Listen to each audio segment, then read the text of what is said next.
Episode 15, Chapter 14, Full Circle. Chapter 14, Full Circle. All right, then. Looks like we're all ready. Link looked over the small army gathered around him, in a blown-out tunnel leading to a point halfway up Death Mountain. 4 old magicians, 6 girls in crystals, 9 transformed rebels, and Zelda. Thank you, all of you, for helping us out here. I think normally a speech is given at this point, but I can't really think of anything that hasn't already been said. So let's go light 'em up. Cheering, the heroes raised their arms, or in Handy's case, a finger, and stormed out of the tunnel's exit. Before them, Ganon's remaining forces were arranged. The centaur-like Lionels were in the lead, with the Knights of Hyrule in the center and the Wizrobes in the back, and scattered other monsters here and there throughout the army. All told, they looked to number several hundred. Looks like fun. Neosquid smirked, drawing a multitude of daggers. Boss, if you would care to do the honors. Nodding, Link drew the Master Sword and pointed it at the enemy forces. Charge! Kill them all! An answering voice came from one of the Wizrobes. For the glory of Master Ganon! Rushing forward, Link decapitated a Lionel in one swift movement, hurdled the corpse and clove another in 2. Yelling like a pack of banshees, the rag spread out around him to hold the charging monsters back from the elders, who began bombarding the enemy with long-range magical fire. Zelda and the other girls hung back for the moment, falling out of sight, and after killing a few more Lionels, Link did the same, joining the rag and moving among them to kill a surprised opponent, then jumping to another spot. Good job, Key. This way it'll take them a few minutes to catch on when you head off. Kiki removed a pair of eyeball bats from the sky with some well-aimed shuriken. Just don't take too long, Kiki. Our simian friend is right. Ajana agreed, creating a wave of sand that buried a Knight of Hyrule alive with the wave of a paw. The other elders had, of course, all been transformed once they had crossed over to the Dark World, but they had borne it without a word and continued casting their spells with just as much power as they had shown when storming Hyrule Castle. Repeating the spell, the jackal-headed elder glanced at Link. Isn't it about time you got going? Right. Link nodded, slaying one last knight and leaping back. Good luck, guys. We're counting on you. We've got it. This is what we've been working towards for 20 years, even if we never made any real progress until you came along. Handy flung a cluster of tiny bombs into the enemy forces and lit more with the flick of a finger. Just make sure you get the big man. Count on it. Re-entering the cavern, Link pulled out the magic mirror and began showing it to girls, one by one. When they had all returned to Hyrule, he glanced into its depths himself and was gone. Wonder how long it'll be until they notice.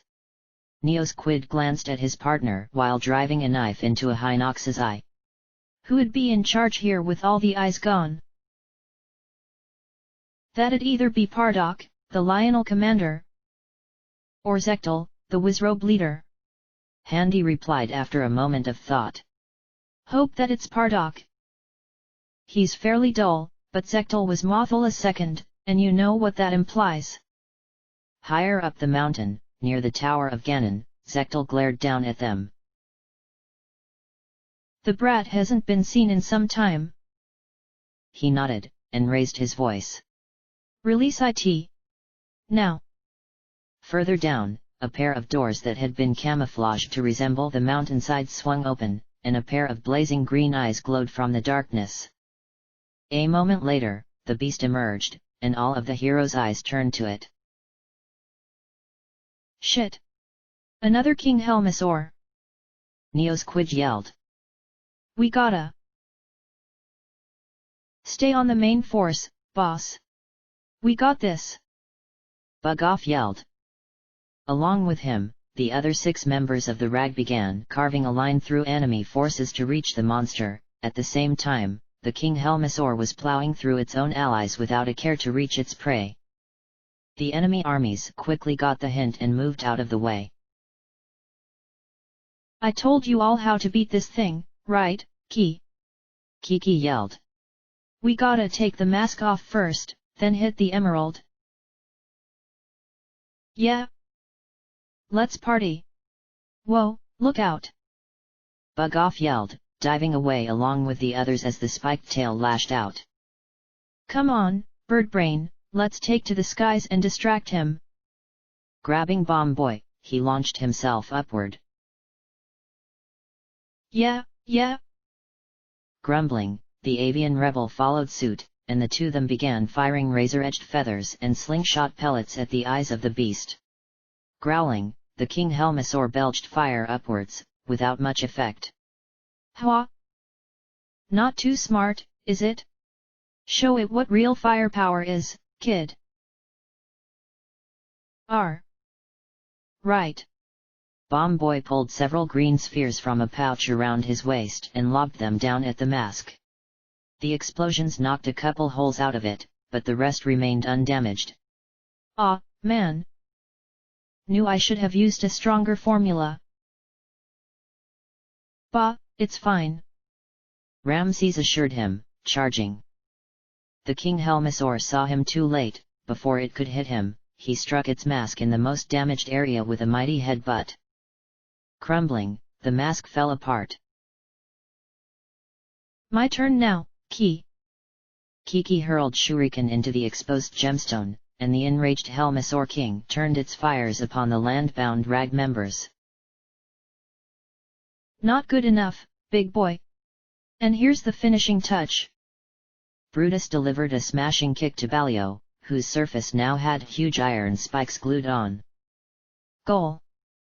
The spherical RAG member slammed into the emerald with massive force, and the wailing King Helmasaur went down. Have you guys been holding back? Neosquid demanded as they began attacking the stunned enemy soldiers around them. We were never this good before. It's the kid, Ki. We never had a chance before. Kiki explained. But now we do. And we know it, Kiki. These bums are going down. It certainly seems so, if that was the strongest thing they had, Morris agreed, creating a hand of shadows that broke a Lionel's neck. But one thing worries me. This Wizrobe commander seems a crafty fellow. Would this be the only thing he had up his sleeve? No. No, it wouldn't. Handy glared up at the Wizrobes. This isn't over yet.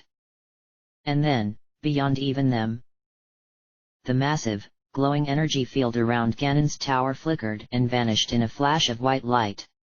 Yes. They're in, and we've got reinforcements. We may just have this in hand after all. The back ranks of the Wizrobe border spun and began fending off an assault of magic from 6 soaring, humanoid figures in dresses that had hit their rear, but Zectal and 20 others began moving forward, towards the center of the Forgers' armies. Now what are they up to? Tom muttered as the 21 Wizrobes formed a circle and began chanting. Above them, in the air, a pair of forms began to appear. At first, they were shimmering green, but then they halted with a barked order from Zectal. No, wait. The commander of the Wizrobes grinned. I have a better idea. He whispered something to the other sorcerers, who nodded. They began chanting again, and the images in the air changed, becoming a pair of monstrosities known to all of the RAG.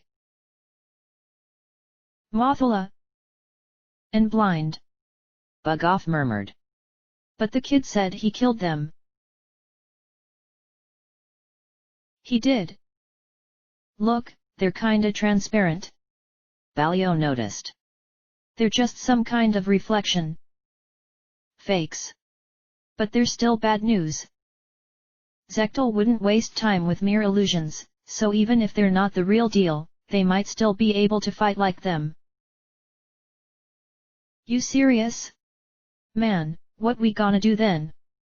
Brutus cursed. These schmucks are one thing, but those two... We never even came close to a win against them. We can't. He broke off, stunned, as two short figures walked forward fearlessly. Neo's quid and handy. Guys! Leave this to us. Good. Looks like these were the only ones. We were right. Link glanced at the corpses of the three Lionels that had attempted to bar their path from Turtle Rock's portal to Ganon's tower. All the others are occupied with the fight. Let's get going before they figure something out. I'll say they are. Jean's eyes widened as she looked at the battlefield. What the heck is that thing? Another King Helmasaur. Sarah recognized it. Where did they get that? We have to hurry. Don't count those guys out just yet. Link smiled as they walked in front of the tower. They know what they're doing. Right, here's the tower. It was a massive, cylindrical spire, rounded perfectly on the sides and flat on top. The outer surface was decorated with huge pillars and gargoyles resembling the heads of boars. One pillar in particular, on the lowest level at the front of the tower, seemed to be the anchor point for the shining energy field that draped the structure. There was no visible way in. All right, girls. Ready. More than. Zelda confirmed, leading the 7 crystals as they flew into the air. To shed these crystal prisons. And to strike back against the one who did this to us. We were ready a long time ago. Let this shield he raises as an attempt at protection be destroyed here and now. Together, they forced their crystals against the barrier, and for a moment there was no effect, and then, without a single sound, the entire energy field burst outward in a million broken fragments of pure white light. At the exact same moment, the 7 blue crystals dissolved into glittering dust, and the girls inside fell to the ground, landing easily. 6 of them shimmered and then transformed into various forms, but Zelda did not. Sage of Time, remember. She smiled at Link before he could ask. I'm slowing the transformation effect. If I stay here too long, it'll get me eventually. But this isn't going to take that long, is it? She grinned viciously, and Link did so as well. Not at all. The central pillar that had been the force field's focus shuddered and then split open down the middle, revealing a staircase in its center that led up into the tower. Right. We're going in. And we're joining the fight. Wendy raised her hands and formed a long, icicle-like blade from a bubble of water that appeared over her head. Get in there and deal with the big man. We'll help finish up down there. The others nodded as they formed similar weapons. Good luck. Let's go, princess. Turning, the hero and Sage of Time ran up the stairs together as their companions flew down to join the battle below. The front hall of Ganon's tower was well lit, polished grey stone. Straight down the center, a red carpet led to the other side, flanked by statues of a familiar form, clutching a model Triforce. Ganon's form, as Link had last seen the true forger, thousands of years ago when his power had transformed him into a titanic monster. Something about those seems familiar. Zelda shook her head. Is that what the forger truly looks like? It is now. Link nodded. But we've got more important problems. Look at that. The door at the end of the red carpet path was locked, chained, and barred with a ludicrous amount of protection, all of it connected to a massive keyhole in the center, glowing faintly with magic. I'm guessing we won't be able to break that down, no matter what we do. Which means we need to hunt for the key down below. He indicated 2 more doors flanking it, with stairways leading down into a basement. He's still playing games. Let him. He has little enough time remaining as it is. Zelda shrugged and walked towards the left door. Fair enough. The hero of time followed her down. Blood-red Stalfos charged them, and Link ripped them apart. Looks like he kept some guards here after all. Only pikers so far, though. So far. Let's enjoy it while it lasts.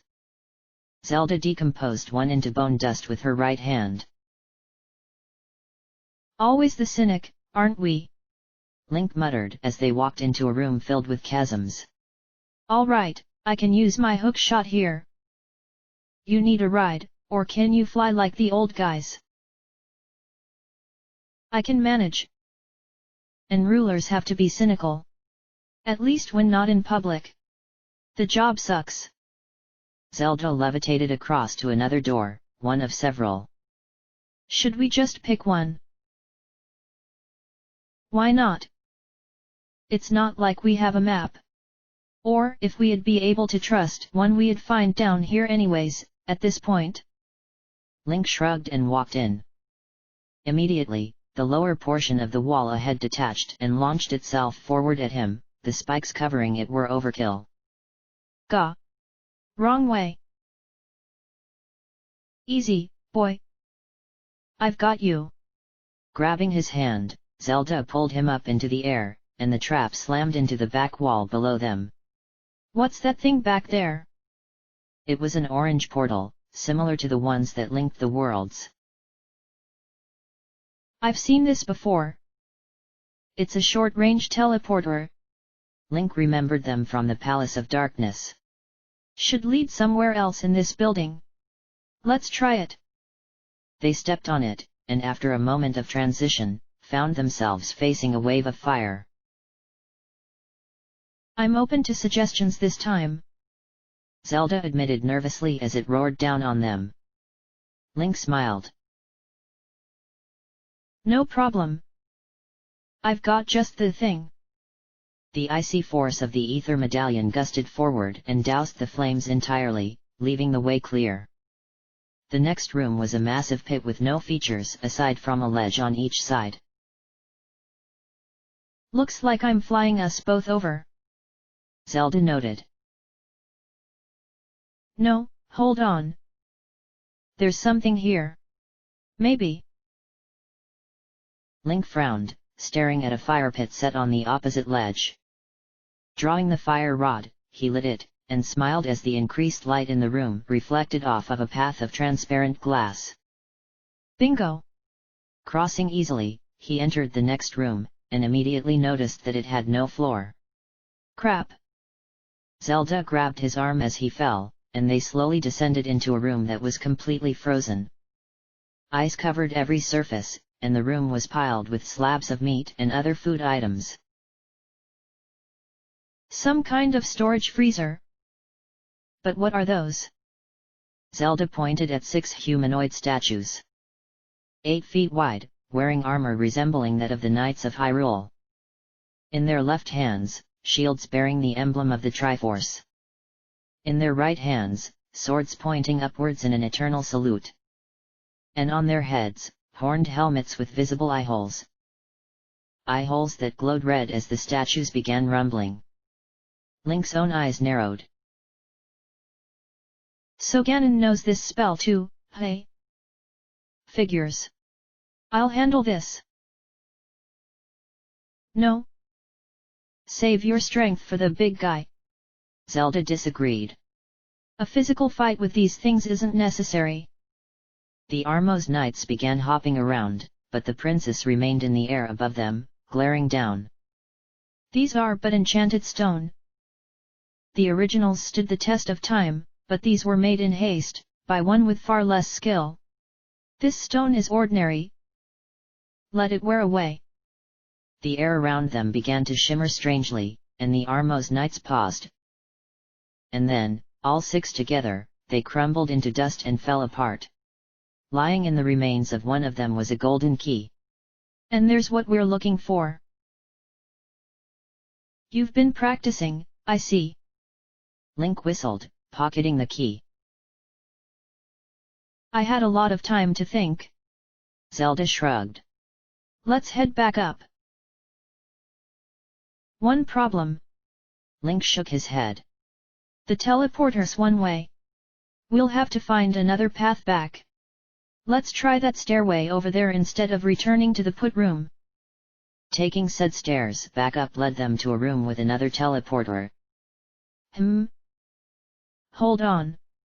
This wall looks like it was blocked up recently. Lighting a bomb, he placed it near the largest crack in the patch job, blowing it open. This looks like Ganon's treasure room. Zelda realized as they entered. Huge masses of rupees in all colors filled it from wall to wall, clinking and shifting slightly as they were walked on. In the center of the room was massive chest. Let's see if this works. Link tried the key. It did. Inside was a red tunic with a purple cap. Hey! Another clothes change. My Goron tunic. He shrugged. Why not? And it'll probably provide even more defense than the Zora's. Unlike in the Ice Palace, a double layer would have been uncomfortable, so he removed the Zora tunic before wearing his new acquisition. As he did, he noticed Princess Zelda watching him with a small smile on her face. What? Oh, nothing. She shrugged. Let's go. Whatever. Placing the new cap on his head, Link followed her back to the teleporter. It took them to the room below the staircase on the right in the front hall. Once they returned there, the large key opened the door as they had guessed, and all the chains and bars fell away instantly, revealing the stairs upward. Finally, we can go up. Still, Ganon probably won't make it any easier from this point on. Does it matter? Zelda raised an eyebrow. The hero chuckled. Not really. Up we go.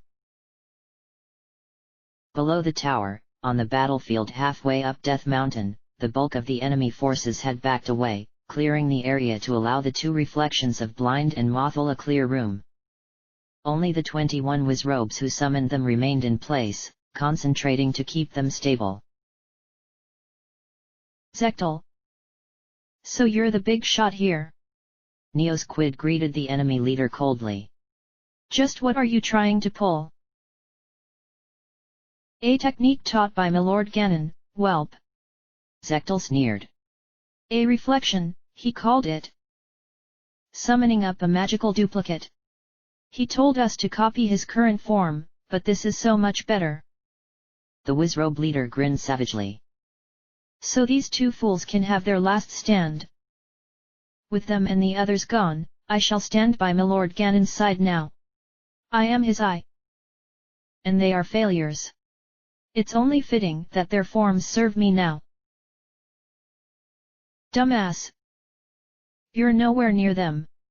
Handy snorted. We'd beat the crap out of you ourselves here and now, but it looks like we have to deal with these sad shades of yours instead.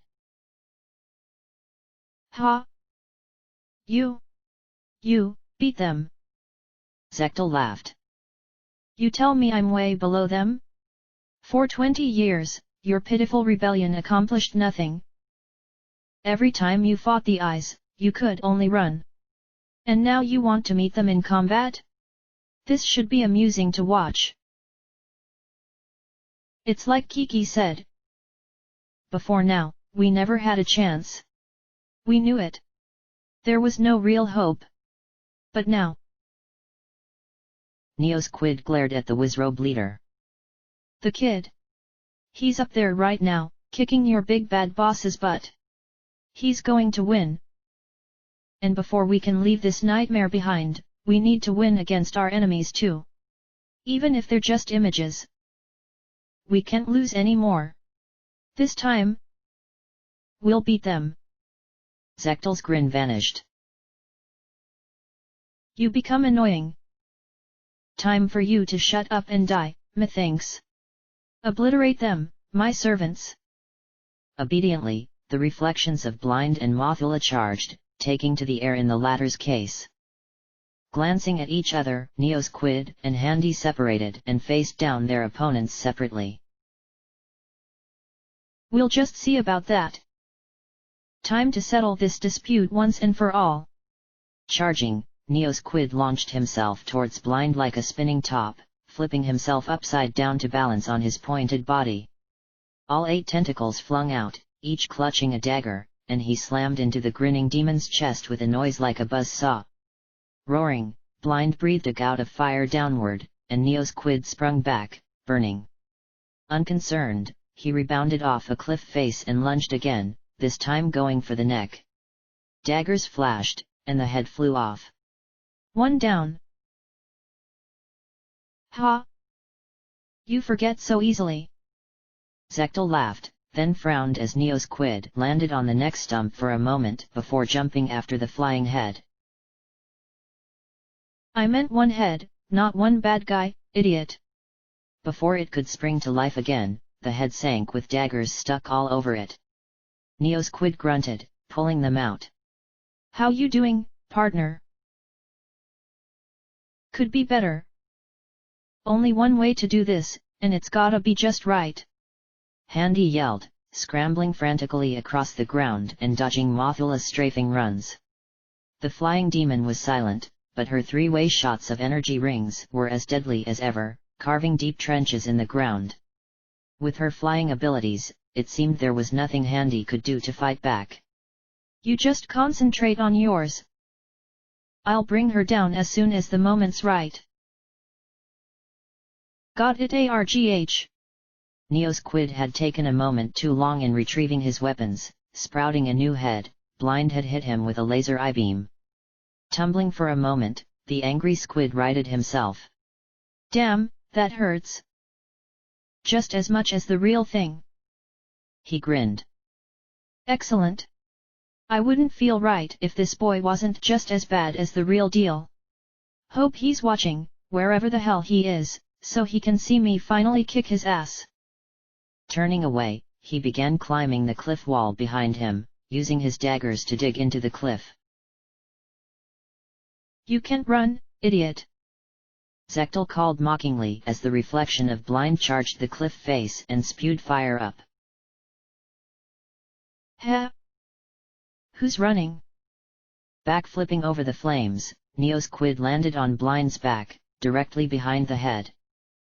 As it swiveled around to grin at him, he removed it again, but this time he didn't chase it. Instead, he jumped into the air and, forming all his tentacles and knives into a spear point, plunged down into the neck hole.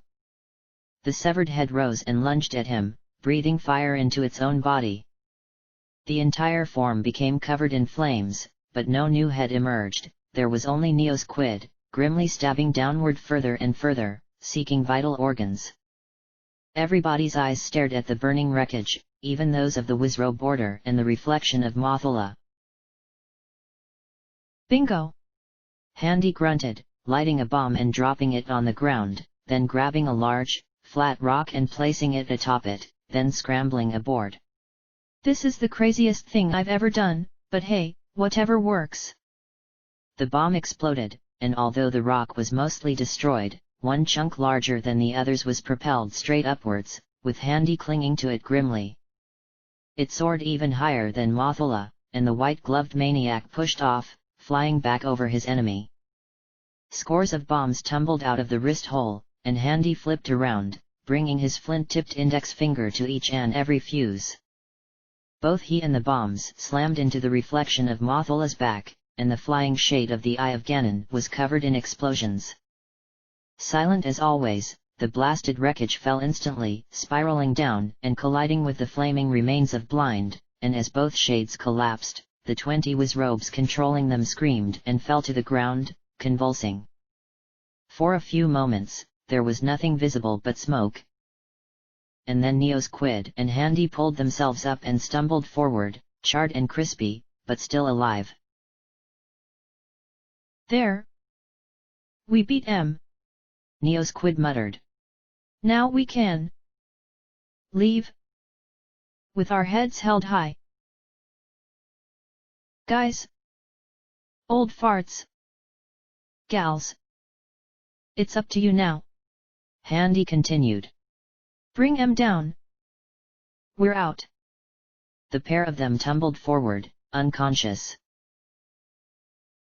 I never would have believed it. They won. Zectel groaned.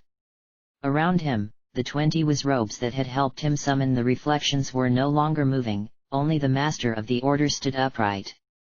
And yet... Futile. You who remain can barely manage to keep yourselves alive. Protecting the fallen is quite beyond your capabilities. They will die. Not if I can help it, filth.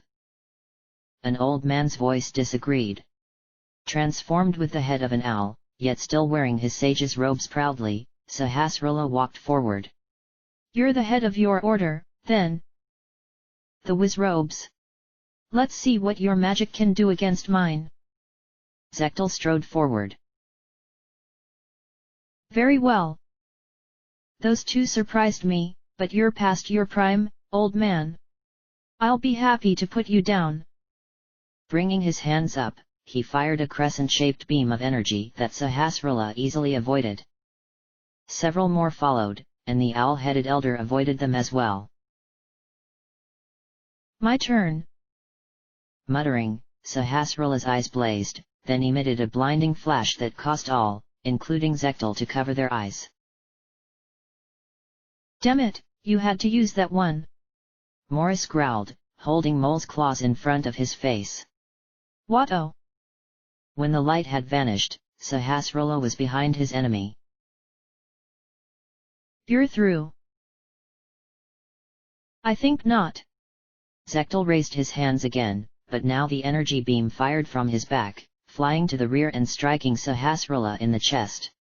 Grunting, the old man fell, and Zectel turned to advance on him. What did I tell you? This is your first time to this world, isn't it? You may have been impressive in Hyrule, but here... in this hell... you're nothing. Don't be so quick to judge, youngster. Sahasrahla's hand shot out, and a whip-like beam of light extended, blazing. I'm not buried yet. The whip snaked around Zectel's right leg, and with a hiss, severed it easily. Howling, the wizrobe master leaped back, remaining upright, and formed a new leg of shadows.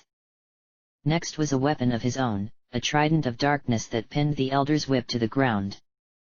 Forming another with his free hand, Zectel hurled it at the prone Sahasrahla. Die. I think not. Sahasrahla glared up, and his eyes blazed once more, freezing in the air. The trident before him dissolved into nothingness. Zectel took a step back, then ran forward in a seemingly suicidal charge. Growling, Sahasrahla put up his hands to block, but instead of attacking, the master of the wizrobe order leaped into the air, hurdling him. Enough of this. I'm not needed here anyways. These rabble are enough to finish you. The other enemy soldiers began muttering angrily, but Zectel took no notice. Enjoy your slaughter, fools. I return to my Lord Ganon. He froze suddenly, motionless. What, I can't move? Who? Who do you think, Zectel? A voice called down from the tower's top, far above. Running away? I told you to command this fight. And you seem to have seen fit to disobey me. I'm disappointed. Milord. Zectel croaked. I only thought you knew better. And that wasn't the only such thought you had. A Ganon boomed. I told you to summon reflections of me, of my current form. And yet, you saw fit to do different. To desecrate your superiors who fell in the line of duty to me. Who stood their ground and fought until the end. Unlike you, Zectel. Who told you that you had any right to use their forms? Or to try and run after doing so? Please, milord. Forgive me. The head of the wizrobe order strained to free himself and failed. I still have to serve you. The device to free your soul. I can still make it. You need me. Need? I need no one, Zectal. Ganem bellowed. You least of all. That was your flaw, Zectal. You presumed that just because I fell back on you when my eyes had left me, that you were equal to better than they were. Wrongly. The graveyards of wars are filled to the brim with men who made the mistake of considering themselves indispensable. Give them my regards, Zectal. A massive spear of lightning, easily twice as massive as any the wizard had ever summoned in Hyrule, blasted down from the tower top and impaled Zectal, current blasting through his entire body. All that remained to hit the ground was a skeleton in robes and a hat. Does he plan to do that to us now? Sahasrahla wondered, but no further lightning strikes came from the tower. Doesn't seem like it. Looks like he's saving himself for the two he knows are coming. Tom grunted. Which just leaves us the chore of cleaning up here. The remaining soldiers of Ganon stared at Zectal's corpse, then at the savagely grinning heroes before them, then at the corpse again. And then, as one, they charged with desperation in their eyes. Hey, what the heck? Did you hear that? Link glared upwards as Zelda reduced the last of the 3 landmalas that had been placed in the room halfway up the tower to a skeleton. Yeah. Sounded like a blast of Ganem's lightning magic. The princess nodded. If he's sniping them, they won't have a chance. They waited in silence, but heard no more strikes. Hey. Looks like it was a one-time thing. Hope so. Let's move anyways. Link ran up the stairs to the tower's 4th floor, and Zelda followed. 3 wizrobes confronted them, heads bowed. Out of our way. Never. The sorcerers hissed, raising their heads to reveal fleshless skulls. You killed us, hero of time. We will take our revenge. Together, they raised their hands and fired a wave of magic that stretched from wall to wall. Sorry. I'll have to pass on that one. Firing his hook shot into the frame of the door behind them, Link pulled himself over the blast and the sorcerers both, releasing it as soon as he was behind them and smashing all 3 with a whirling blade strike, scattering their bones across the floor.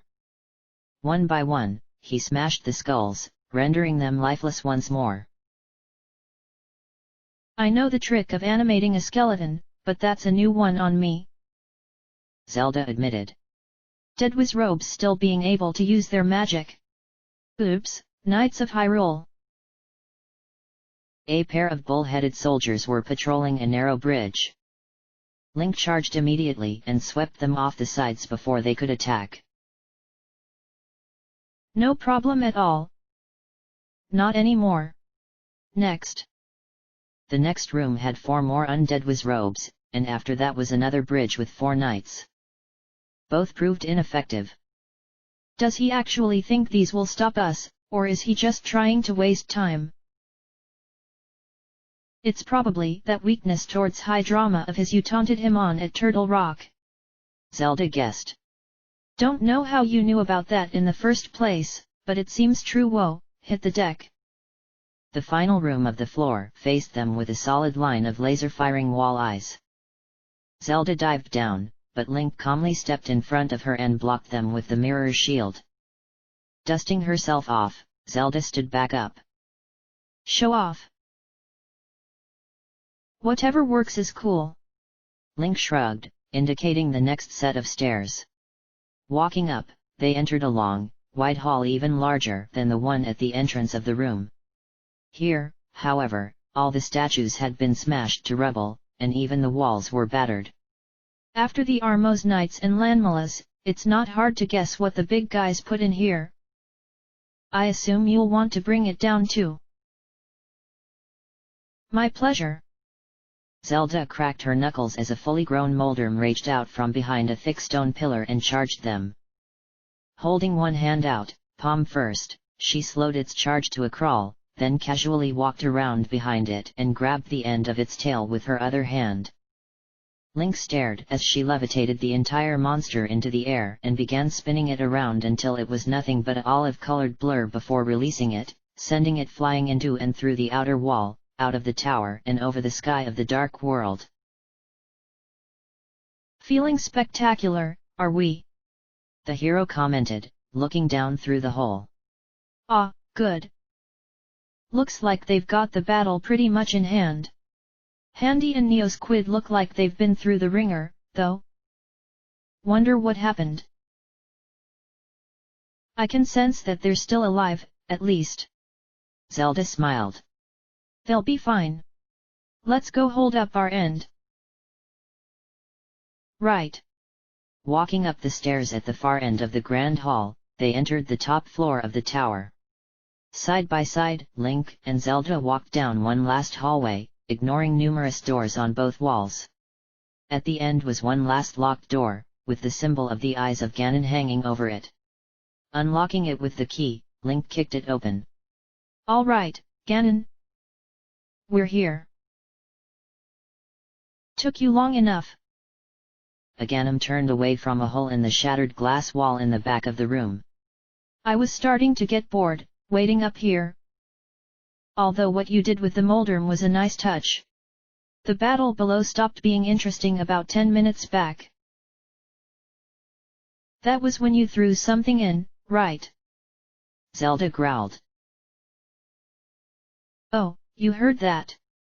Ganon chuckled, spreading his hands. "Yes, indeed. Just taking out some trash. Mine, not yours, don't worry. Your brave little warriors seem to have won the day down there. Then that just leaves the three of us." Link smiled as well. "And this time there's nowhere for you to run to." "My, aren't we confident?" Ganon's smile widened. "Idiots. You're in my world now. I have ruled over this prison for thousands of years. Credit where due, I never expected that you would get this far. Killing all of my eyes.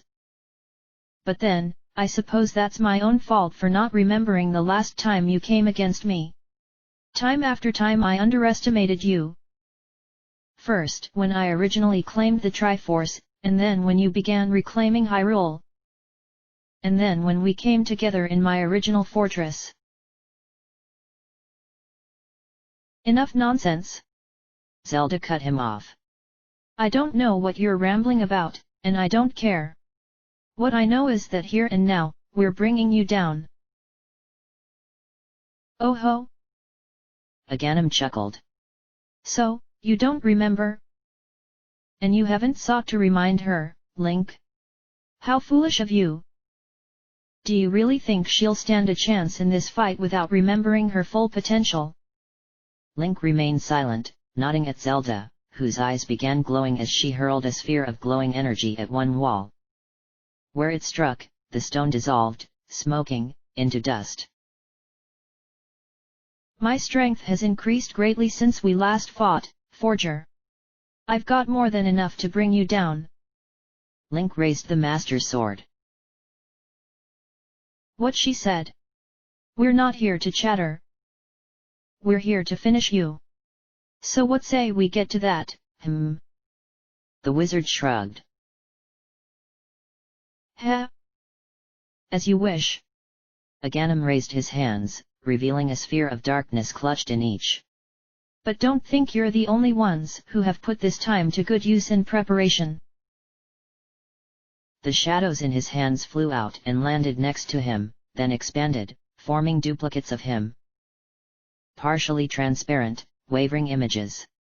"That sort of evens things out, doesn't it? Let's see how you do when it's 3 against 2. All three wizards threw spheres of magical energy.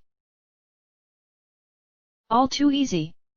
Link swung the Master Sword at 2 of them, reflecting them back, while Zelda caught the third in her hand and easily dissipated it.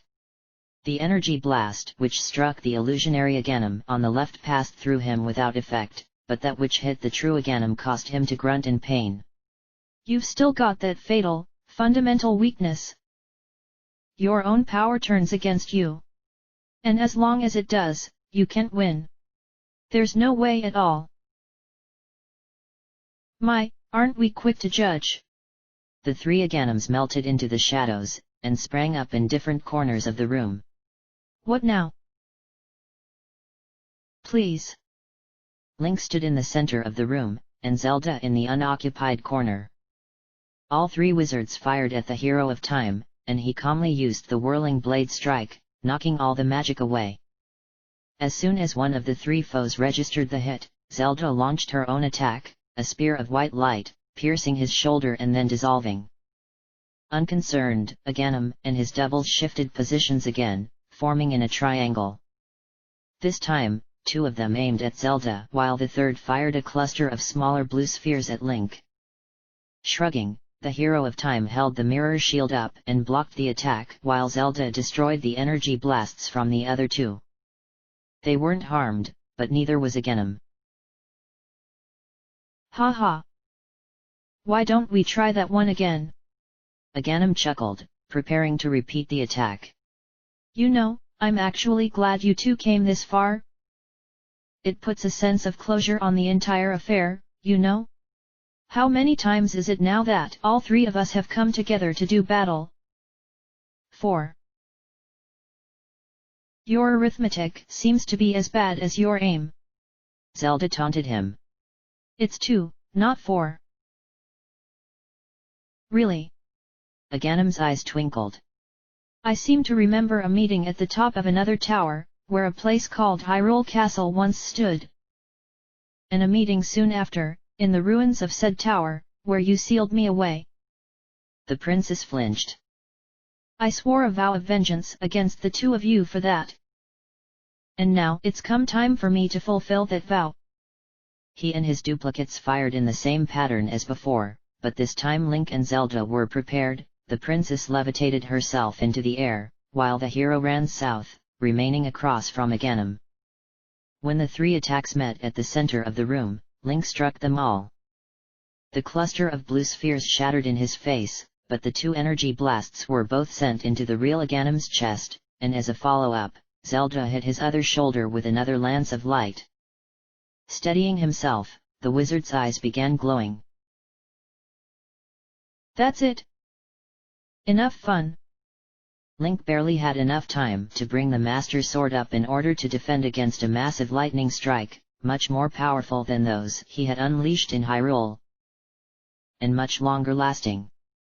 The electric bolts continued streaming towards Link, and it was all he could do to hold them off. He could not stop the attack. Hold on, Link! Zelda yelled, forming another energy spear. I'll get him, Aya! The princess screamed as lightning bolts from the two duplicates both slammed into her back. Zelda! Link roared, trying to turn and failing. The Master Sword was locked into place by the attack it was deflecting, holding him along with it. Ha ha ha! Aghanim laughed. What good is it being strong enough to defeat me if you can't protect the people you care about, hero of time? You can't cover for her forever. You? No. His gloating trailed off as Zelda stood back up. For once in your miserable existence, you're right. Fortunately, he doesn't need to anymore. Her eyes were glowing now, as was the mark of the Triforce on the back of her hand. When I had to flee from your attack on the castle, when you trapped me in that crystal cage, when you defeated me outside the Temple of Time and brought me here? 3 times. No more. She hurled an energy spear through Aghanim's left leg, and as he screamed, the lighting attack dissolved and Link fell, free. Advancing on him, she impaled his other leg as well. Gerudo King! Twice now, you've killed my father and attempted to conquer my country. Twice now, you've failed. You've fallen. You've lost, Ganondorf Dragmire. Heh. So, finally you remember it all. It's almost complete now. Aghanim shakily stood up.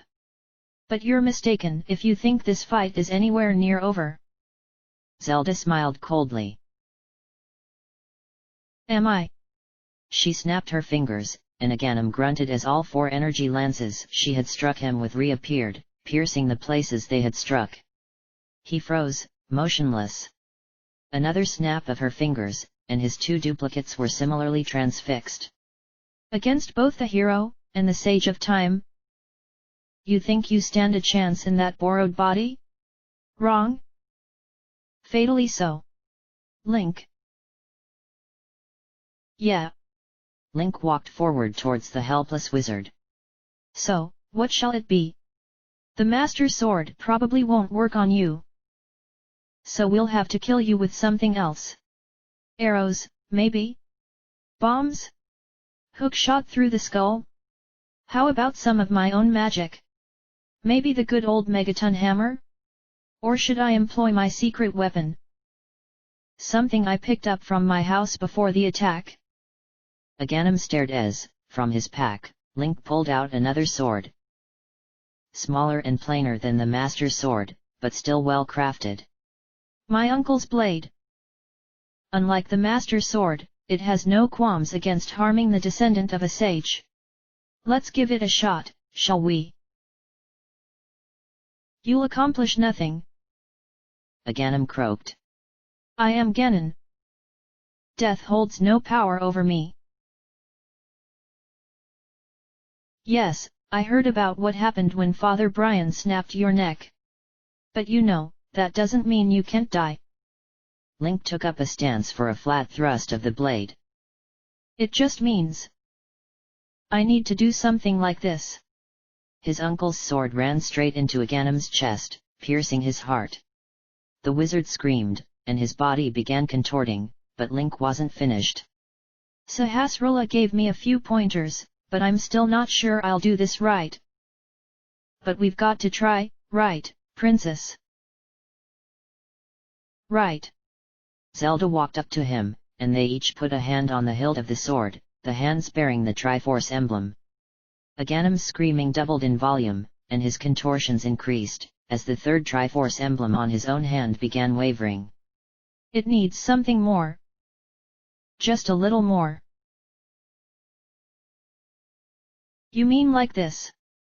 Reaching down, Link picked up the dropped Master Sword with his free hand and placed it on top of his uncle's.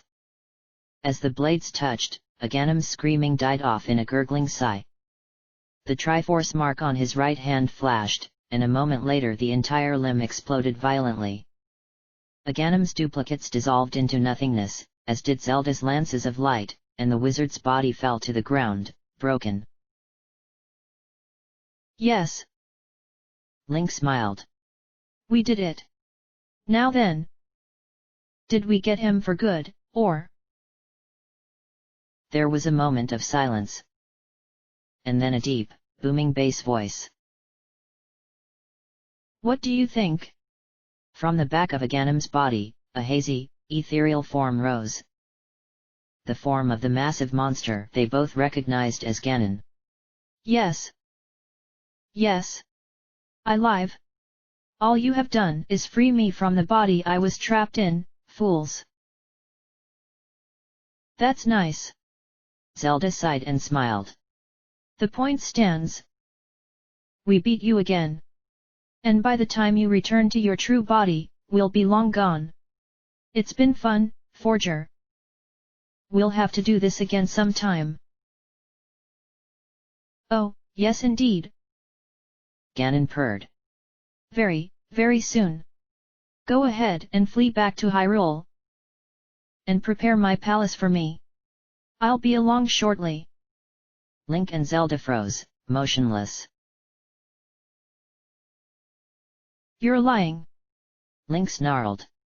You're full of it. I rescued the girls. We stopped the barrier's deterioration. It never got so weak so that you could cross, and now it'll start healing again. True. Almost. Ganon agreed. But do you recall what caused said deterioration in the first place?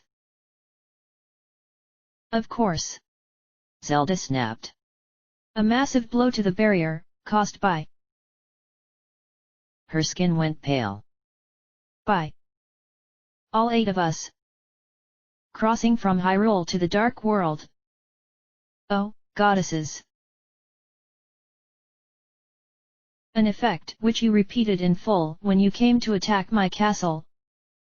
Not once, but twice. Ganon crowed. Ah ha ha ha ha. You've ripped the barrier asunder, fools. That portal in front of Hyrule Castle must be a mile wide by now. And even if you flee to Hyrule, there's nothing you can do to close it in time before I come on over.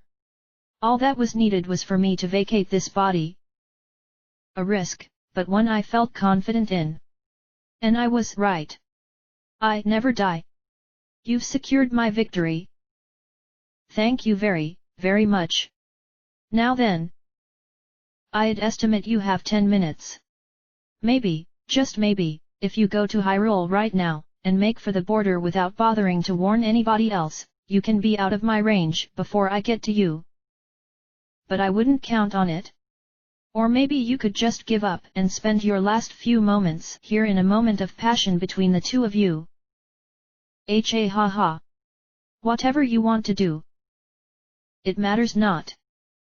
His ethereal shape transformed into a monstrous bat that blasted off through the hole in the glass wall. In 10 minutes, I end your lives. And reclaim that which is mine. All of it. The Triforce, Hyrule, the world. Everything. It will all be mine. Ha ha ha ha ha. Link and Zelda remained fixed in place, frozen in horror, as he disappeared into the sky. No. Zelda sank to her knees. We fell right into his hands. He won. We handed him victory. There's nothing we can do. There is always something you can do, my princess. A dying man's voice croaked, and both Link and Zelda turned to stare at the withered body of Ganon. With a phenomenal effort, he had lifted his face towards the two of them. No, don't interrupt me. I don't have much time. By all rights, I should be dead and more. It's only my powers as a sage that can keep my body animated for even a minute more. You were very thorough. He coughed up a gout of blood. You beat him. Like this. And you? Give up now? You can't. You have to. Stop him. You're the only ones who can. But... Zelda frowned. He'll be in his true form. We can't stand against him like that. You can and you did? You should remember, of all people. Ganon disagreed. Once before. In the ruins of his tower. You stood before him, in all of his monstrous might? And you triumphed. Yeah. Link slowly nodded. We did. I remember. But even then, all we could do was defeat him. We couldn't kill him. And we don't have anywhere else to banish him to this time. And that is what he hopes you will think. But there is one way. One thing he fears. One only he knows. Ganon smiled sadly. And by extension, one that I now know as well, after his time inside my mind, corrupting my soul. You? Zelda's eyes widened. You know of a way to kill Ganon? Yes. One who aided you once, Link, has been laboring all of her time in this hell to find a way. Ganon nodded, mouth spewing more blood. Ganon goes to the Pyramid of Power, in the center of this dark world. In the upper chamber of that structure is where his body, and the Triforce of Power, both rest. But that is not all that the pyramid contains. In the lower area, the one who has his weakness is sealed away. Break that seal open, and seek her aid. And she will give you the means to slay the forger of power.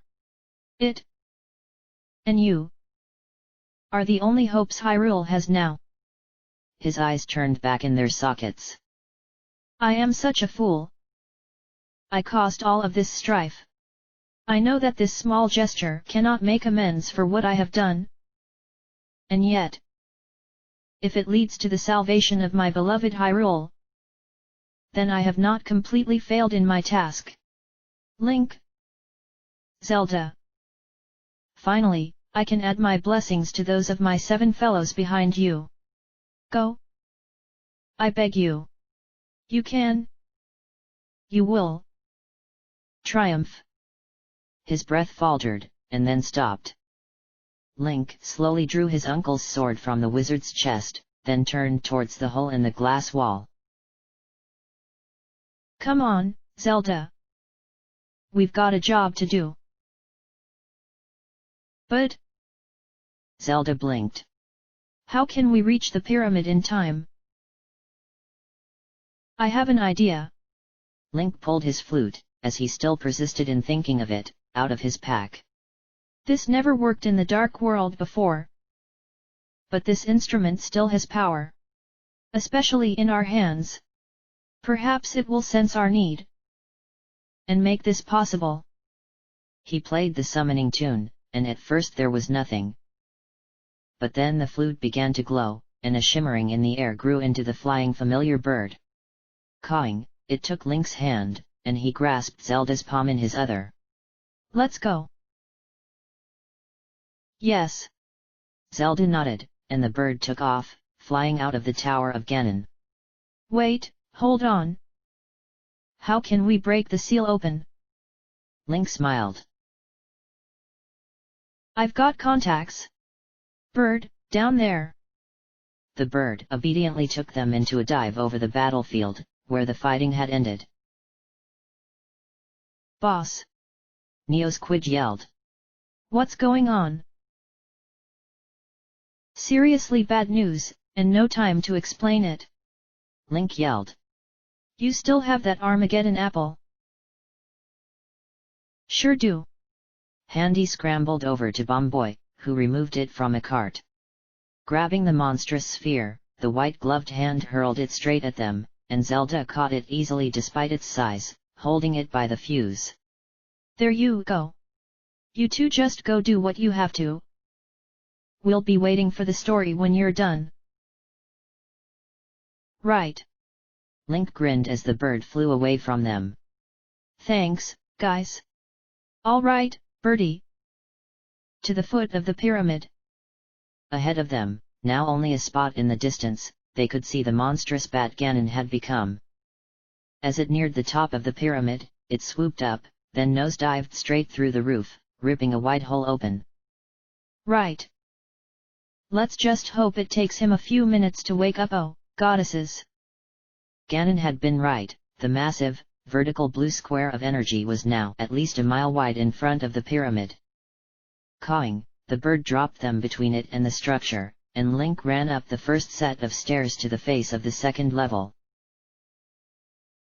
Let's just hope this works. Zelda muttered as he lit it, then turned and started running. Oh come on, the blast can't be that. One thing I've learned about dealing with those two.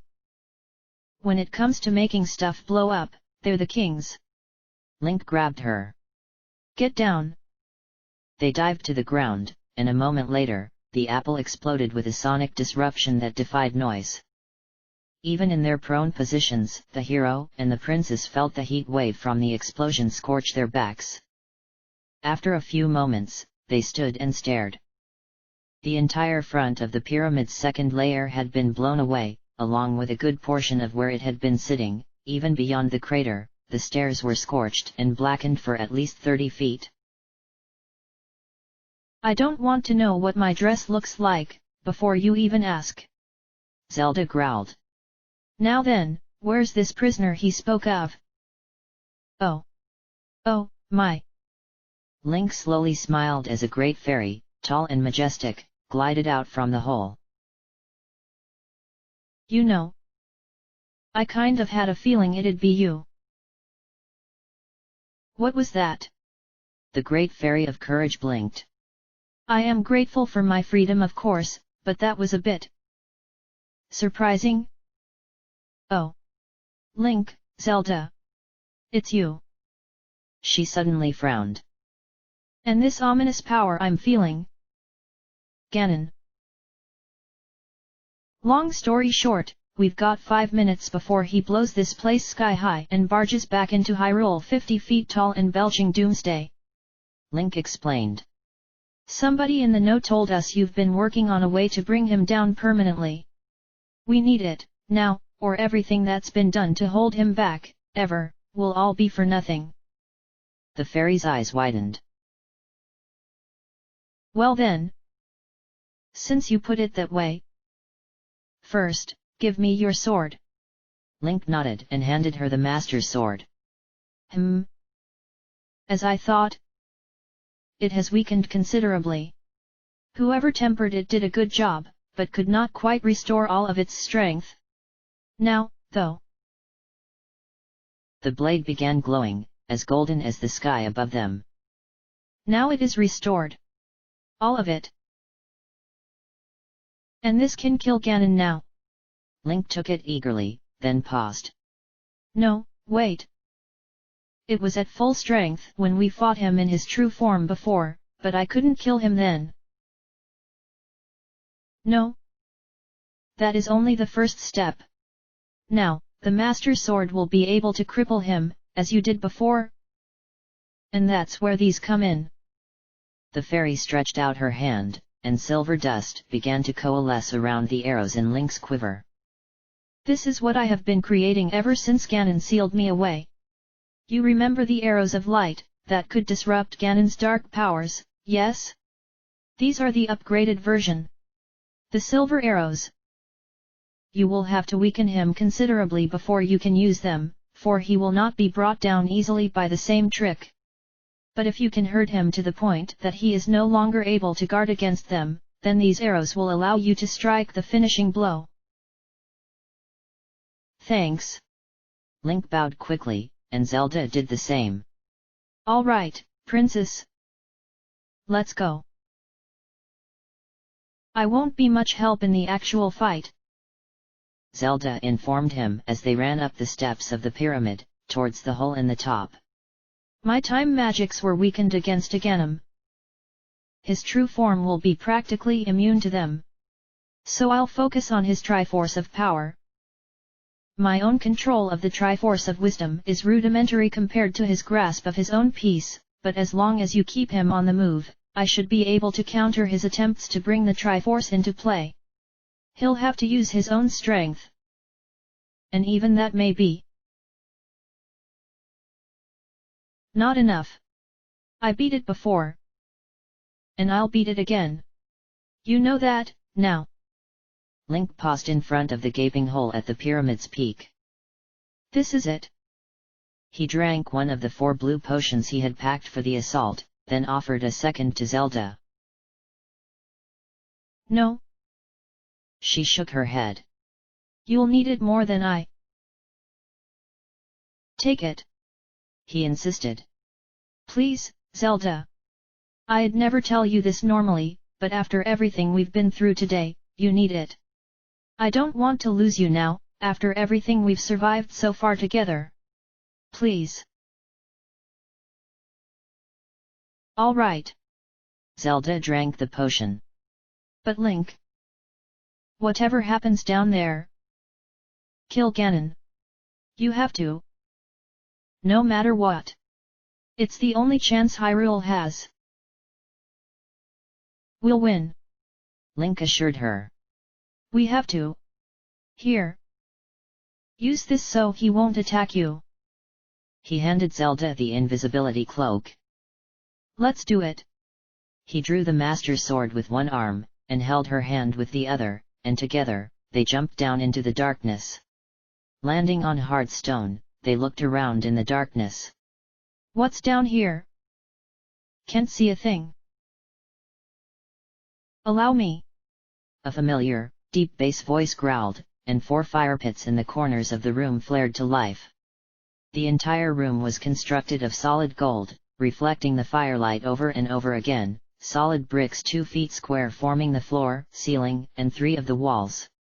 The 4th wall, straight in front of them, bore wall murals of a pair of claws, each clutching the Triforce, and between them the face of the forger. And then the mural of the face slid upwards, revealing a hidden door behind it. And Ganon emerged. Ah! That was quite a nap. It's good to be back. Link and Zelda both shuddered, remembering how he had been when he first took the form of Ganon, a towering, raging beast, 10 feet high with an insanely overdeveloped upper body, the head of a boar with a mane of orange hair and a pair of gigantic swords. Now, his body seemed more refined.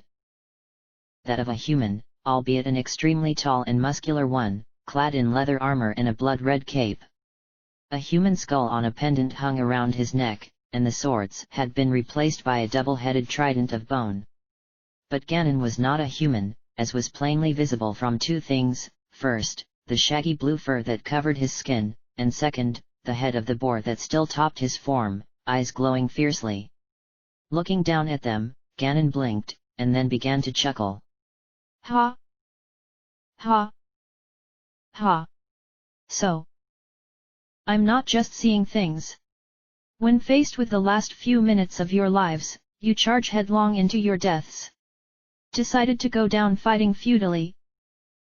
How brave! Unless... His sneer grew.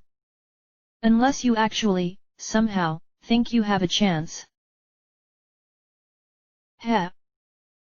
There is a precedent, you know. Link reminded him. And I'm not just talking about thousands of years ago. When you first came to Hyrule as a Ganon the Wizard, you never thought we would beat you in that form, not once but twice. Did you? No? You make a good point. Ganon admitted. So?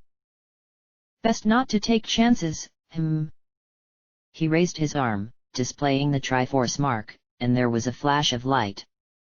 Link tensed himself for the attack. But none came.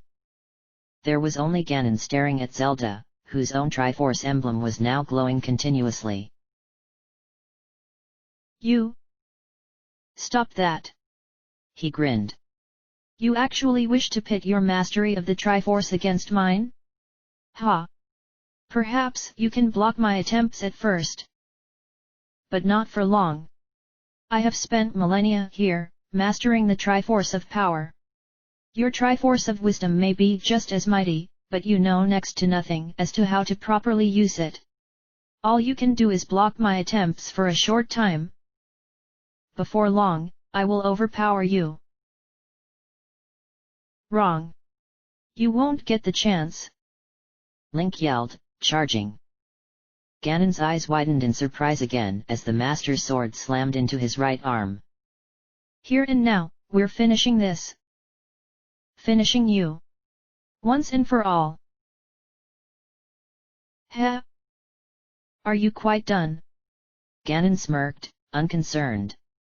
The Master's sword had sunk into the flesh of his arm, but no blood had spilled. A good show, but you The wound had begun emitting a blazing white light. Argh. How? You've brought that cursed blade's strength back in full. How? Does it really matter? Link snarled, shoving the blade in further. Here and now, we're beyond the need for explanations, I think. All that's left is the combat. The 3 of us, in the core of the sacred realm. What better circumstances could we ask for? Let's settle this once and for all, Ganondorf. Agreed. And it's Ganon now. The Forger of Power growled, finally bringing his trident around to slam the Master's sword and Link away. Now where did the princess? What they? While he had been distracted with Link, Zelda had slipped the invisibility cloak on, vanishing. Clever girl. Skidding across the floor, Link rose and charged again. Ganon blocked with his trident, and Link smirked. Come on. You think that thing can stand up to the Master Sword? Stand up? Heh? Always the fool. Ganon twisted the trident, and as the Master Sword was knocked away, the weapon's other head stabbed into Link's arm. Wound for wound ah! Without flinching in the slightest, Link had stabbed the forger in the foot. Roaring, Ganon flung his enemy away again. Enough of this! Leaning back, he hurled the trident through the air, spinning horizontally. Link easily ducked under it and ran at the forger again, this time slashing him across the chest. Again and again he attacked, and Ganon grunted in pain at each strike, but then he smiled. Got you! Look out, Link! Zelda cried. Too late, the trident speared into Link's back, and the hero of time fell. How? Link reached around to try and pull it out. Ha! After all you've seen, you're surprised that I can maintain control of my weapon in the air. Ganon stomped over and slammed a hoof into Link's hand. I could end this now, you know, whelp. But after everything you've done to me, that would be too easy. Grabbing the trident, he pushed it in deeper, then wiggled it around, causing Link to twist around in pain. I'll bet that hurts. Not enough. Link grated. Not now. Not ever. His other hand pulled the cane of Burna from his pack, and the force field sprang up, shoving both the trident and Ganon out and away from him. Bleeding heavily, Link stood and gripped the Master Sword firmly. Come on. Unless that's all you've got. Humph. Time and time again, I underestimate you. Ganon's eyes narrowed. Each time I think I've finished you, you come back as strong as ever. What is it? What is it that keeps you from giving in, from dying? Link charged, and the sword and trident clashed once more. Is it vengeance? Do you want payback for the ones I've killed? A sense of duty, perhaps? To your land of Hyrule, to your world, that you feel as a hero. Link was knocked back again, but not before opening up a gash on Ganon's left leg. He threw the trident again, and again Link avoided it, charged and attacked, slicing Ganon across the gut before turning and dodging the flying weapon's return to its owner's hand. Shaking his head, the forger pointed at Zelda, still floating above them. Is it for her? Is love what spurs you onwards in the face of death? Or is it pure bravery, the Triforce of courage, running through your veins and removing your fear? He paused and stared at Link. Tell me. All of these things. I don't understand. I can't comprehend them. Which of them is it that gives you such strength? All of them.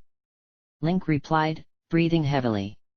It's all of them combined, Ganon. Retribution, duty, love, bravery. You can't understand them? Not at all? Not even a little. I did once. Ganon admitted. When I was Ganondorf Dragmire. And again as a Ganon the Wizard. I felt those things in some small part. When I was a man. But not now. Raising his trident, he began twirling it over his head, and the two heads burst into flame. Now, the man is gone. I am a monster. And a monster has no need for those things. He only needs power overwhelming. The fire on the trident expanded outward, breaking apart into a circle of flame that whirled around Ganon. Can your strength carry you through this, Link? Can those things that drive you match my power? You still have to ask. Link demanded incredulously, charging. Ether's no good. those fires are just too strong. I'll just have to break through. Despite what it looked like, the ring of fire was actually thin, charging through quickly. Link only suffered mild burns as he slammed the Master Sword into Ganon's chest. I'll do more than match you. I'm going to destroy you. Brute strength can only do so much, Ganon. Sooner or later, it always fails.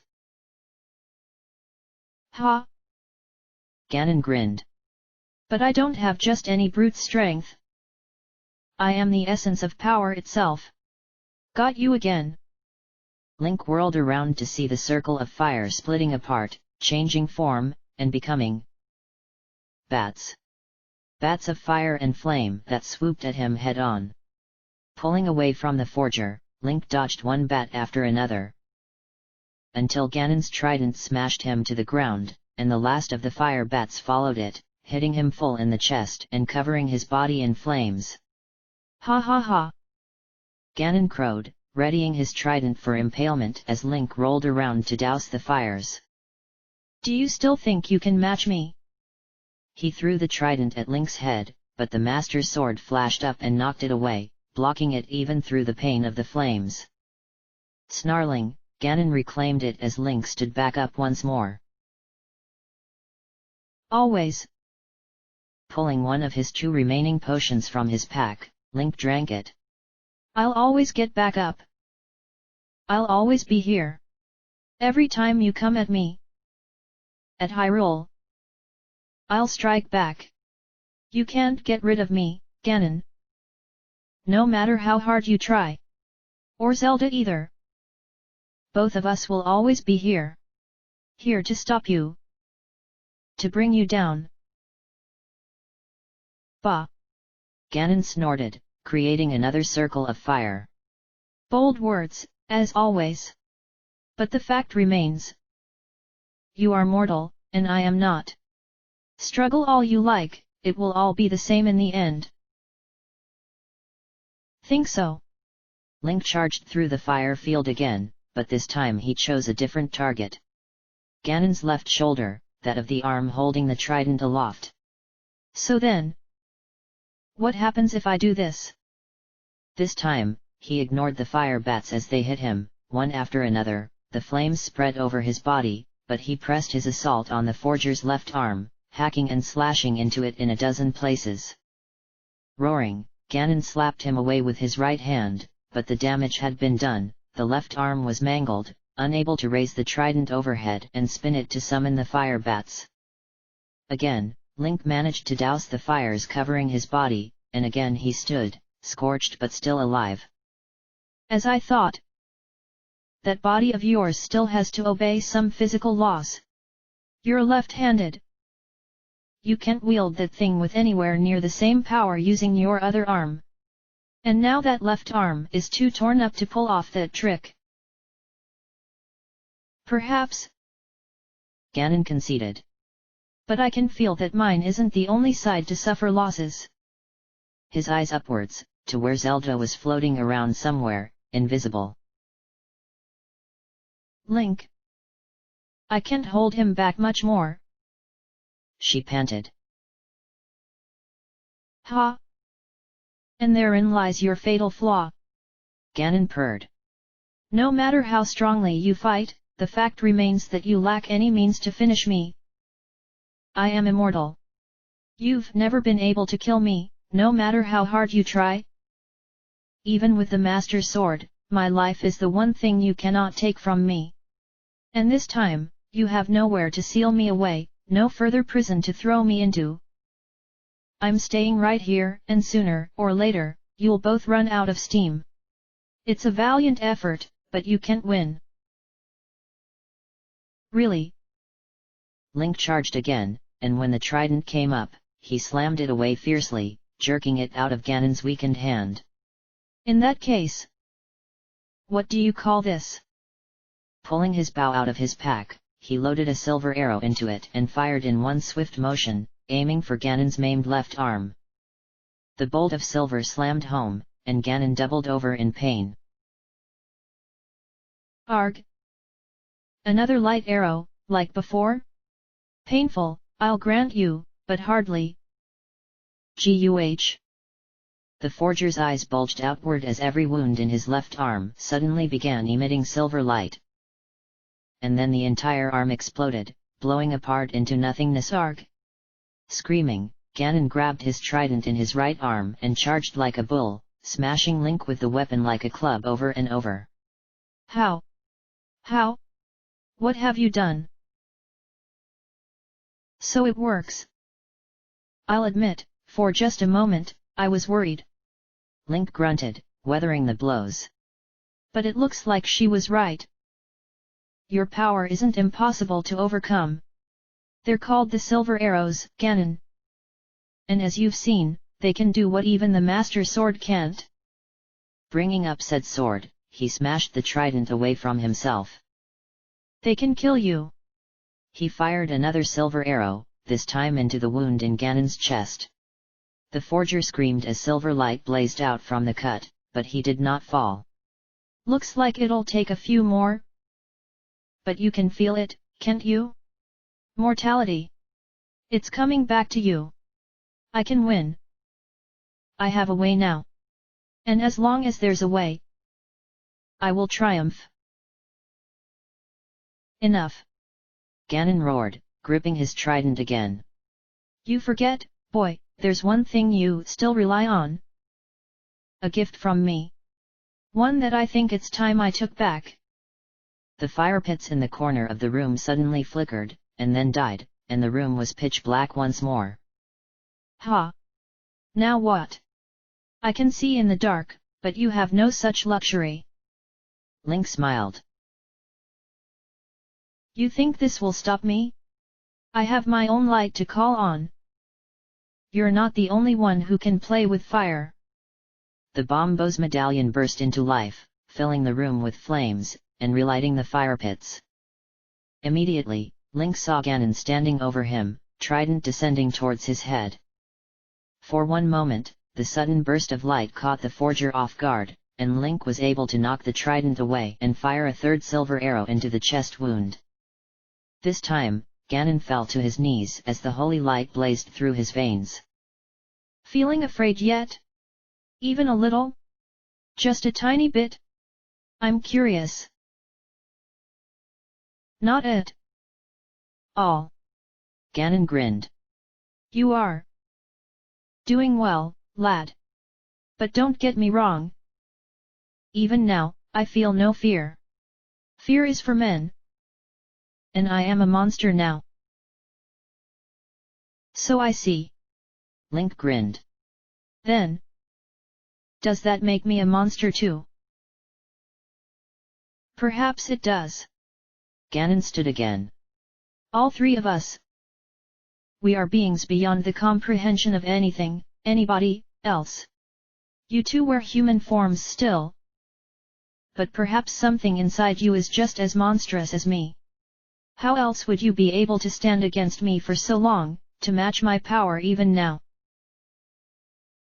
How indeed? Well, it doesn't really matter. Link drank his last potion. This is it. Let's finish it. Agreed. Ganon charged, trident held in his remaining hand, and brought it down to stab, and Link brought the Master Sword up to meet it. Ganon grinned. Ha! The trident's point burst into flame, and a single fire bat flew out towards the hero, smashing into his head. Perish! No! Link hooked the Master Sword in between the trident's tines and jerked it away. His head burned, but he did not waver. Calmly, emotionlessly, he brought up his bow with a silver arrow loaded. I told you! Not now, not ever. In your own words. I never die. But here and now. You do. The silver arrow speared Ganon's chest, into the twice-shot wound, and the Forger of Power flew back as if impaled on a lance. Silver fire spread out from the wound now, no longer satisfied with that one cut, covering his body like the flames of the fire bats had burned Link. As Ganon writhed, the fires on Link's head vanished, dying down into smoke. Zelda flew down and stood next to him, removing the invisibility cloak, and together they watched as Ganon's body became a mass of silver energy, a skeleton wreathed in silver blazes. The only thing that did not burn was the mark of the golden Triforce on his right hand. Slowly, shaking, Ganon stood once more, straightening his back and gazing into their eyes. So, you win, Juror and Keeper. My brother and sister. Well done. He threw back his head and laughed, long and loud, one last time as the silver fires consumed him, becoming his form, and then dissipating, vanishing into nothingness. All that remained was a charred, blackened skeleton. Not the skeleton of a monster, but that of a man. A human skull, not a boar's. And then even the skeleton collapsed into ash, all save the right hand. The hand that still held the Triforce mark. We did it, Zelda whispered. We won. We finally did it. He's dead. Yeah. Link drew one last silver arrow, and shot the skeletal hand. The Triforce mark's glow increased, and it flew into the air, leaving the hand which decayed instantly. What? Now? The Triforce mark seemed to regard him for a moment, and then it moved back, towards the door through which Ganon had walked. Following it, Link and Zelda came across a smaller room, containing a coffin-like bed, framed in gold like the rest of the pyramid with crimson drapes over it. So? This is where his body slept for so long. But why are we? Whoa! The Triforce marks on the backs of his and Zelda's hand had detached as well, flying into the air. The three glowing, golden triangles came together. And then they expanded, become three-dimensional. Solid. Real. The Triforce.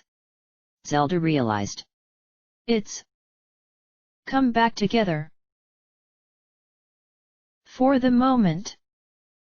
A voice agreed inside their heads. The situation has warranted it. I am the essence of the Triforce.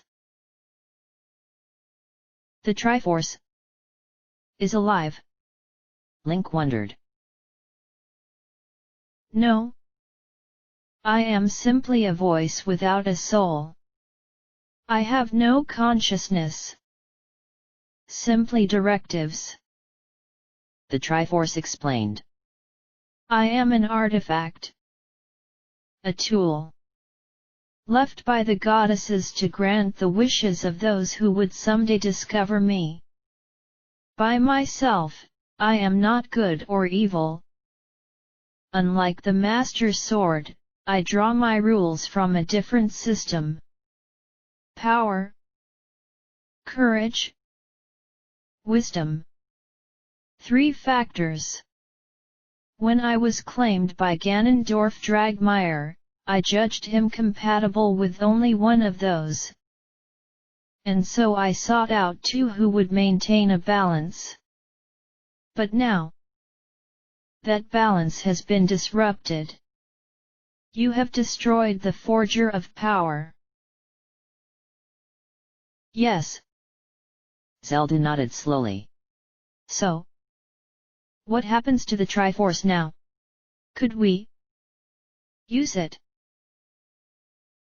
That is what I was created for. To grant wishes. The Triforce confirmed. The Triforce of Power changed this land. Turned the sacred realm into the dark world, at the will and wish of Ganon. You can do similar, and greater things. Changing the world. Could we undo everything that's been done to our world? Link wondered. All the damage, all the deaths that came from this madness. Could we repair them? You could. The Triforce confirmed. You could have at any time. With the Triforces of wisdom and courage. You only need to learn how to use them. But... Zelda paused. How long did it take Ganon to be able to use his Triforce that much? To change worlds? Centuries. The Triforce answered.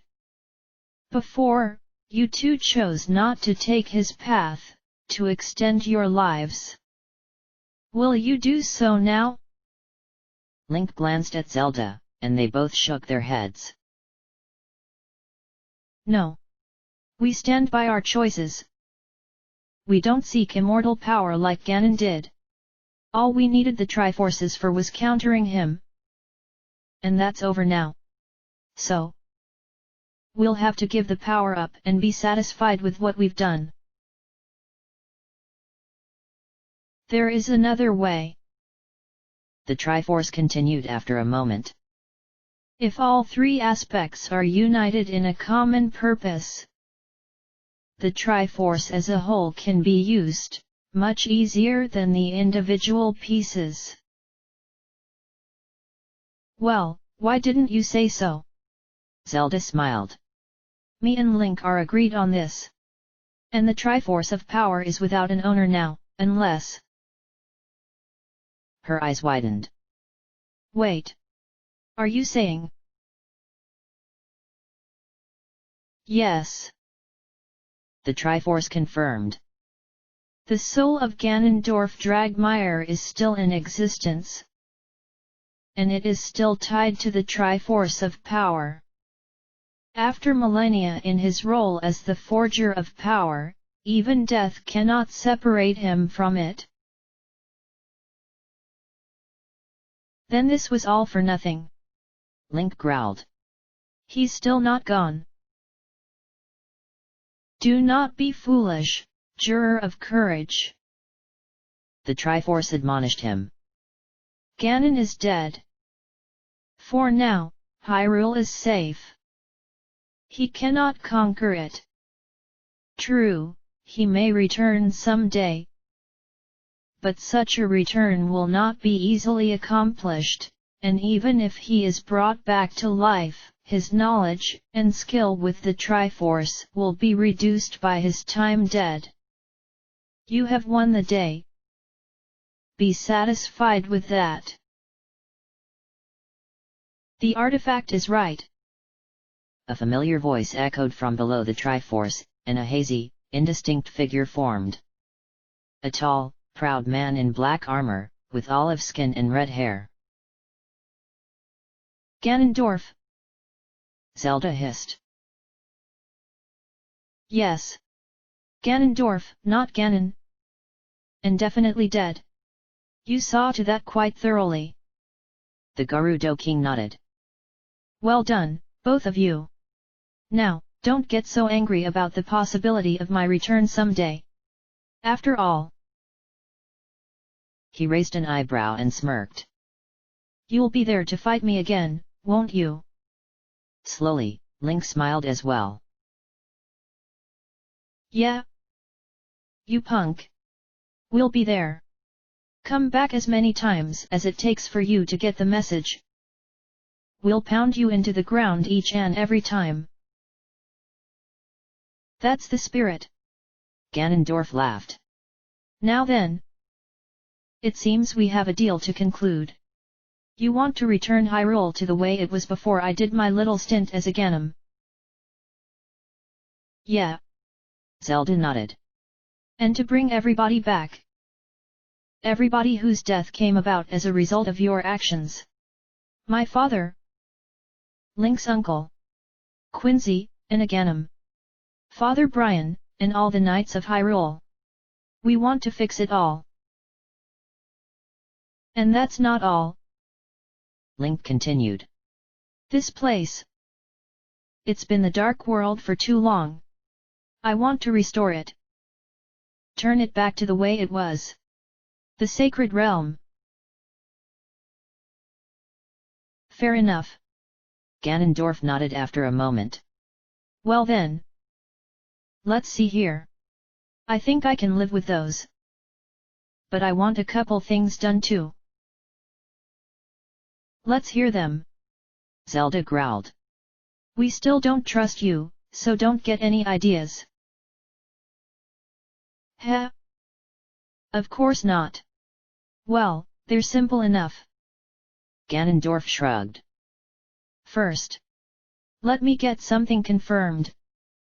Triforce, what is the current integrity of the barrier between the Sacred Realm and Hyrule? 10. The Triforce answered.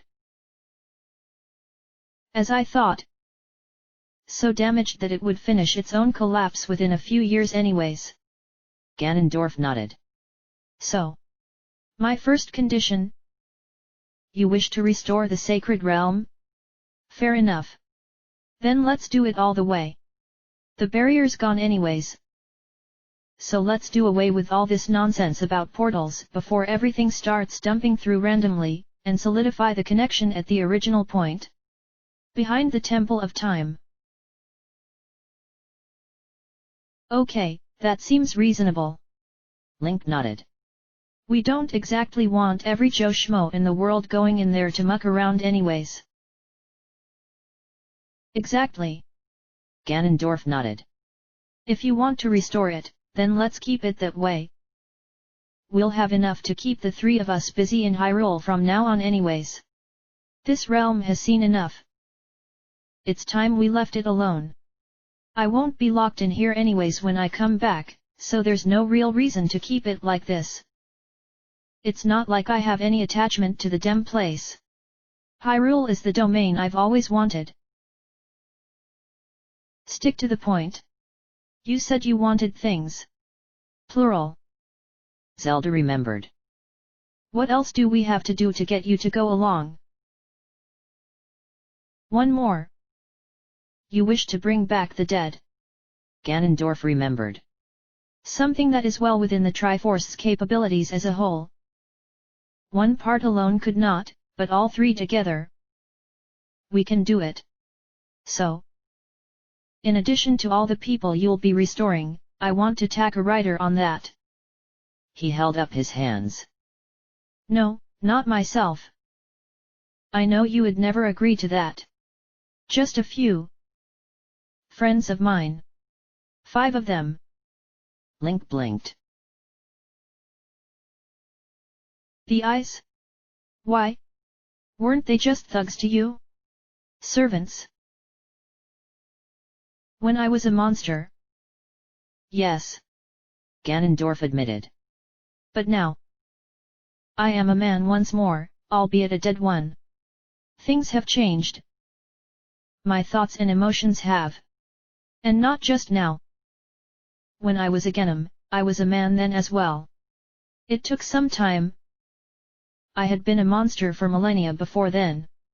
I had forgotten what it was like, being a man instead. But now I remember. I had friends. Friends who I treated badly.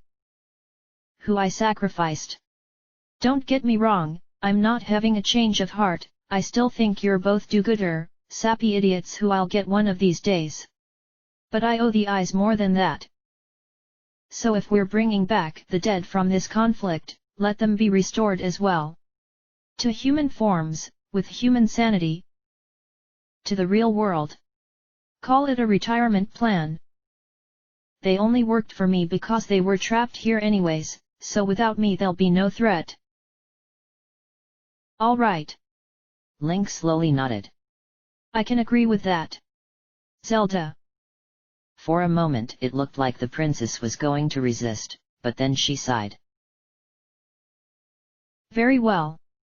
She gave in. One last question before we do this. When you died, you called us your brother and sister. Why? Heh. Ganondorf closed his eyes, still smirking. Because we are.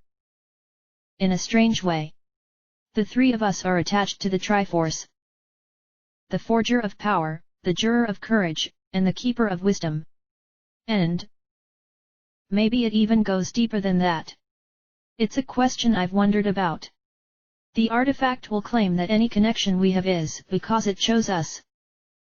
but maybe it's not being entirely truthful. Maybe we were destined to come together in these roles and claim it long before any of us were born. Look at it this way. Hypothetically, if at some time in the future, I succeeded in taking the entire Triforce from you too, would you stop coming back to fight me then? Hell no. Link answered. So maybe the Triforce isn't everything. Ganondorf chuckled. Maybe we are connected. I know, it's a disgusting thought. But if it's one thing I've learned over the millennia, it's that there are some things you can't change. You might have a point, Zelda conceded. But don't think that means we'll hesitate to kick your butt next time you try something. Heh. I'd be disappointed if it did. Ganondorf grinned. Well, then. Shall we get to work? Yeah. Link nodded. Together, the three of them placed their palms upon the Triforce. Let's do it. The three triangles began glowing brighter and brighter, emitting a golden aura that blinded them, and filled the room. And then out over the pyramid, spreading across the sacred realm. End of chapter.